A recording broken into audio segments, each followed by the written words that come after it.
মধুময় শ্রীধাম বৃন্দাবনে স্থান যাবৎ মন্দিরের পুষ্পপট বন আমরা আস্বাদন করতে চলেছি ভগবান শ্রীকৃষ্ণের রূপ মাধুর্য লীলা। এখানে বক্তা হলেন শ্রীমতী রাধারানী এবং শ্রোতা হলেন রাধারানীর যে সখীবৃন্দগণ ললিতা, বিশাখা, ইন্দুরেখা, তুঙ্গবিদ্যা এবং আমরা সকল ভক্তবৃন্দ। শ্রীমতী রাধারানী আমার বেলি অসকালে শ্রী যমুনায় জল আনতে গিয়ে এক অপরূপ রূপের মানুষ দেখে সে আজ বর্ণনা করছেন সকল সখীবৃন্দ বেষ্টিতা হয়ে। সকল সখীবৃন্দ বেষ্টিতা হয়ে বলে উঠলেন, বিকজ সরজ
সখী রে শোন শোন কি মুখ মাধুরী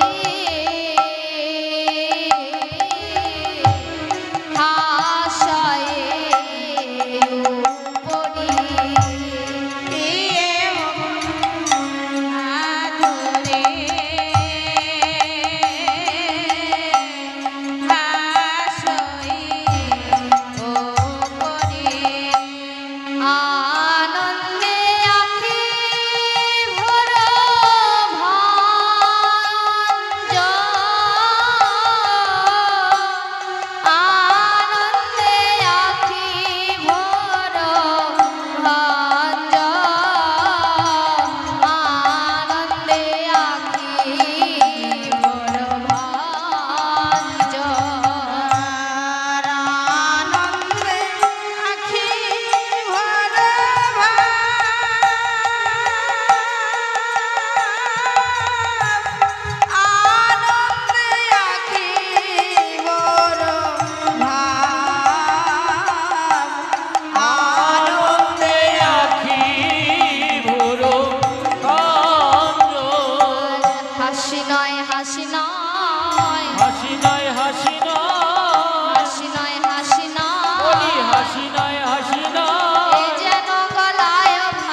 হাসি নয় যেন গলায় ফাঁসি। রাধারানী বলছে সখী রে, আমি বেলি অসকালে শ্রী যমুনায় জল আনতে গেছিলাম, কিন্তু জল ভরায় আমার হলো না। কেন জানিস? আমি যেমন গেলাম তেমনি এলাম, জল ভরা সখী হলো না। যেমন গেলাম তেমনি এলাম, জল ভরা সখী হলো না। যেমন গেলাম তেমনি এলাম, জল ভরা সাই হলো না। আমি যেমন গেলাম তেমনি এলাম, জল ভরা সখী হলো না। যেমন গেলাম তেমনি গেলাম, জল ভরা সখী হলো না। জল ভরবো বলে গিয়েছিলাম, জল ভরা সখী হলো না। জল ভরবো বলে গিয়েছিলাম, জল ভরা সখী হলো না। জল ভরবো বলে গিয়েছিলাম, জল ভরা সখী হলো না। জল ভরবো বলে গিয়েছিলাম, জল ভরা সখী হলো না। এই যে ললিতা সখী, এই ললিতা সখী হচ্ছে বড়ই চতুর। কেননা শাস্ত্রে প্রমাণ দিল কৃষ্ণ নাম বড়ই মধু। বড়ই মধু যে জনা কৃষ্ণ ভজে সে বড় চতুর। সে বড় চতুর। তো এই ললিতা সখী জানে যে কিভাবে রসিক মৌচাক থেকে মধু সংগ্রহ করতে হয়। তাই আজ বারবার রাধারানীকে কথার ভাজে ভাজে আঘাত করছে। বলছে ওটা তোর জল ভরা ছিল না, তুই গিয়েছিলি তোর প্রাণ বধূকে দর্শন করতে। আমরা জানি না বুঝি? তুই গিয়েছিলি তোর প্রাণ বধূকে দর্শন করতে। রাধারানী বলছে সখী রে, তোরা আমার মরম সখী। আমি বেলি অসকালে শ্রী যমুনায় জল আনতে গিয়েছিলাম, কিন্তু জল ভরা আমার হলো না। কারণ যখনই আমি ওই রূপে নয়ন দিলাম, মনে হলো আর আমাতে আমি নাই। আমার সর্বস্ব তো সেই রূপ হরণ করে নিল। বিশাখা সখী বলছে রাধে, তুই কি দেখলি যা তোর সব হরণ করে নিল? একটু বল। বলছে তবে শোন, কঞ্চিত কেশ কুসুমা বলি, কঞ্চিত কেশ কুসুমা বলি, কঞ্চিত কেশ কুসুমা বলি, কঞ্চিত বেশ কুসুমা আরে শোভে নানায়া ভরণে, আরে কঞ্চিত কেশ কুসুমা বলি, শোভে নানায়া ভরণে। অনন্ত দাস কহে অপরূপ অপরূপ লাবণী, অনন্ত দাস কহে অপরূপ অপরূপ লাবণী, অনন্ত দাস কহে অপরূপ অপরূপ লাবণী, অনন্ত দাস কহে অপরূপ অপরূপ লাবণী। যেন চাঁদের মালা বসেছে রে, চাঁদের মালা বসেছে, যেন চাঁদের মালা বসেছে রে, যেন চাঁদের মালা বসেছে রে। শ্রীমতী রাধিকায় ঘিরে চাঁদের মালা বসেছে রে, শ্রীমতী রাধিকা ঘিরে চাঁদের মালা বসেছে রে। মহাজন বলছে চাঁদের মালা বসবে না কেন? কেননা রাধারানী আমার জল ভরবো বলে গিয়েছিল, জল ভরা তার হলো না। কেন? কারণ তিনি গিয়েছিলেন বেলি অসকালে। বেলি অসকাল কথার অর্থ হলো সকাল নয়। মহাজন বলছে গোবিন্দ ভজন করতে হলে সকাল সকাল যেতে হবে, নচেত সম্ভব নয়। উজ্জ্বল নীলমণি গ্রন্থি প্রমাণ দিল যে রাধারানী আমার যে নদীতে জল আনতে গিয়েছিল, সে নদীতে নাহিকো থাকে বাড়ি বৃন্দ, অর্থাৎ সে নদীতে জল থাকে না। জোয়ার ভাটা খেলা করে, জোয়ার ভাটা খেলা করে, জোয়ার ভাটা খেলা করে, জোয়ার ভাটা খেলা করে। বলছে জোয়ার ভাটা খেলা করে, জোয়ার ভাটা খেলা করে। ইরা পিঙ্গলা শুষ্ণ মাসনে জোয়ার ভাটা খেলা করে, ইরা পিঙ্গলা শুষ্ণ মাসনে জোয়ার ভাটা খেলা করে, ইরা পিঙ্গলা শুষ্ণ মাসনে কৃষ্ণ পথে নয়ন দিয়ে, হরি বল হরি বল, কৃষ্ণ রূপে নয়ন দিয়ে, ইরা পিঙ্গলা শুষ্ণ মাসনে জোয়ার ভাটা খেলা করে। জোয়ার ভাটা খেলা করে। তাই বলছে এদিকে বৃন্দা সখী বলছে রাধে, শুধু তো জোয়ার ভাটা খেলা করে,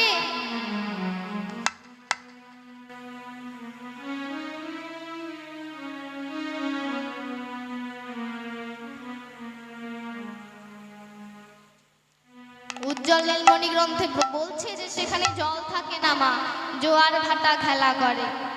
এদিকে ভজনের গুরু বৃন্দা সখী বলছে, এই রাধে, তুই সিজমুনায় জলান্তে গিয়ে কি দেখলি? সেই যে রূপ, সেই রূপের একটু তুলনা দে, একটু বর্ণনা কর, আমরা শুনি, কারণ আমরা তো দেখিনি, একটু বল। বলছে, জানিস সখী আমি কি দেখলাম? চরণের রেণু। বলছে, জানিস কি দেখলাম? আমি দেখলাম যে আমার বধূ যে রূপ, চরণ অবধি কি আছে জানিস? চরণ অবধি বনমালা দোলে, হৃদয়ে উন্মত্ত আর চরণ অবধি বনমালা দোলে, হৃদয়ে উন্মত্ত চরণ অবধি বনমালা দোলে, হৃদয়ে উন্মত্ত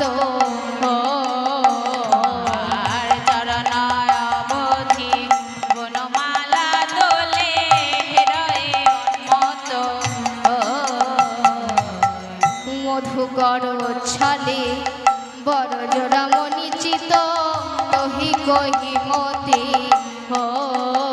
আর মধুকর ছলে কত বড় জোড়া মনি চিত, তহি কহি মতি ও। মন মতির একটা গতি হলো, মতির একটা গতি হলো, আরো এতক্ষণে চঞ্চল ছিল, মতির একটা গতি হলো।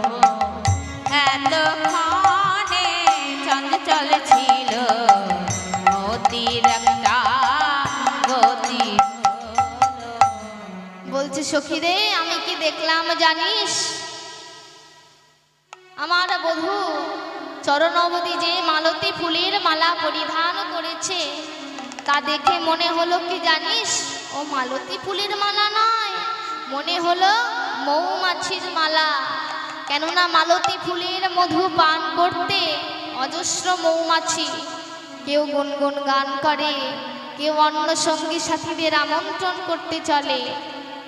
তা আমার সব দেখে মনে হলো কি জানিস? তনুরুচি তরুণতমা। কি বলবো সখী, ভালো হলো যমুনার জলে গেলাম, কিন্তু কেন বা ও রূপে নয়ন দিলাম। নয়ন দিয়ে আমার বুকে জ্বালাটা দ্বিগুণ হলো। শ্রী যমুনার কুলের পরে দেখলাম নবতমাল তরু, তার প্রতি শাখায় শাখায় 24.5 চাঁদ ধরেছে সখী। বলবো কি তার রূপ? বলছে, শোন শোন সখী, আমি কি দেখলাম জানিস? চোরাহি চারু চোরাহি চারু ওহি চারু শ্রীখণ্ড মণ্ডিত চোরাহি চারু শ্রীখণ্ডিত মণ্ডিত মধুকর মালতীর মালায়া। মনি রে মধুকর, আহা মনি রে মধুকর, দেখে এলাম রে মধুকর, দেখে এলাম রে মধুকর, ও মালতীর মাল রে। বলছে, আরো কি দেখলাম জানিস? টলমলয় অলকাতি লোকমুখ ঝলকই, আরে টলমলয় অলকা, লোকমুখ ঝলকই, টলমলয় অলকাতি লোকমুখ ঝলকই,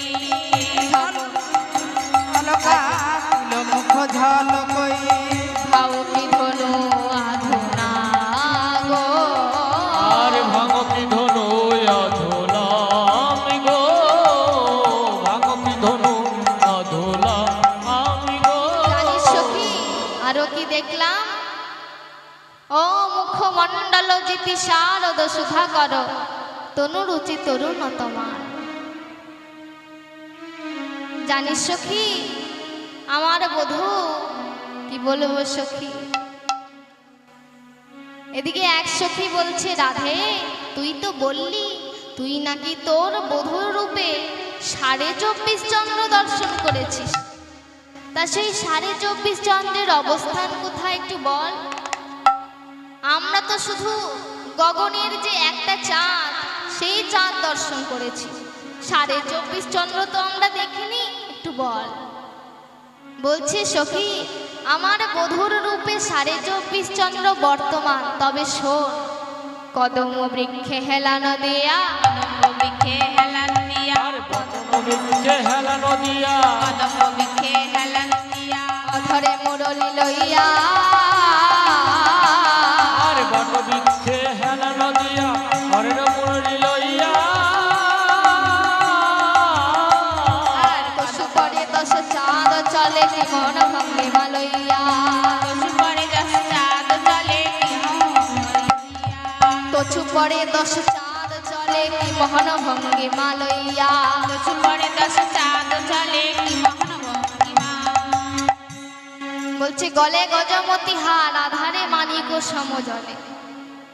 বলছে জানিস সখী, আমার বধূর রূপে 24.5 চন্দ্রের অবস্থান জানতে হলে তোদেরকে 18 মুকাম তত্ত্ব জানতে হবে, নচেত এই তত্ত্ব তোরা জানতে পারবি না।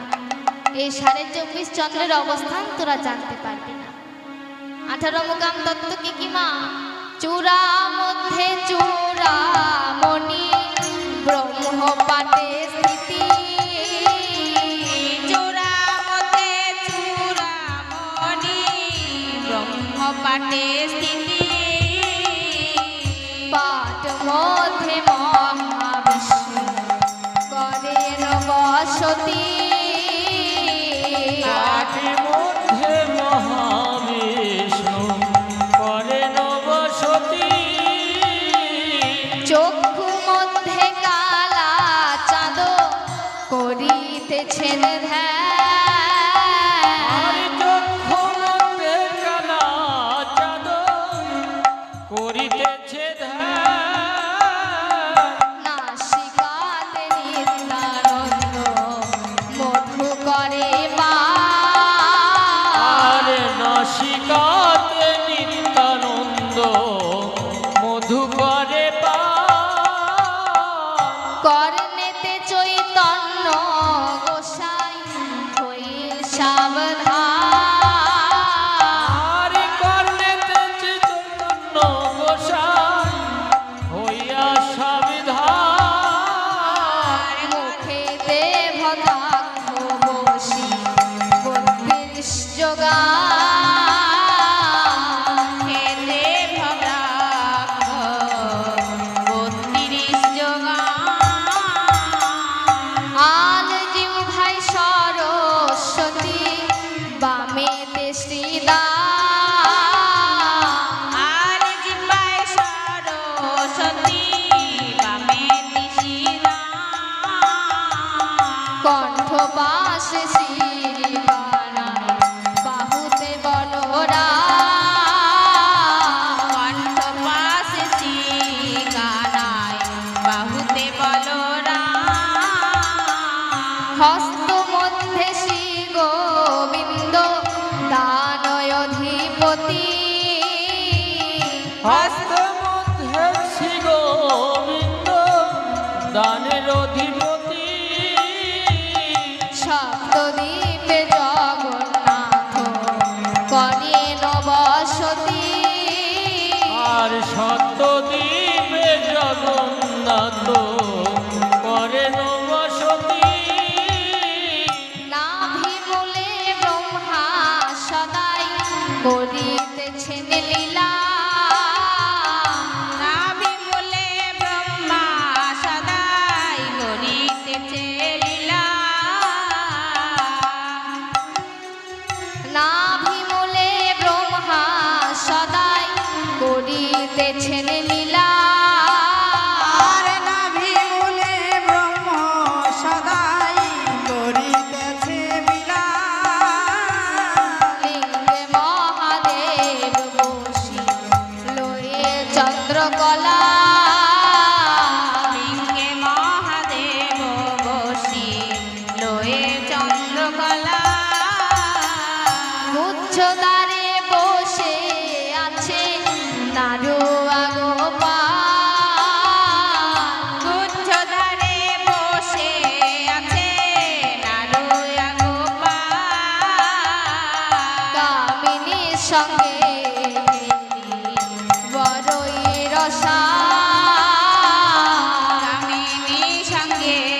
এই হলো 18 মুকাম তত্ত্ব।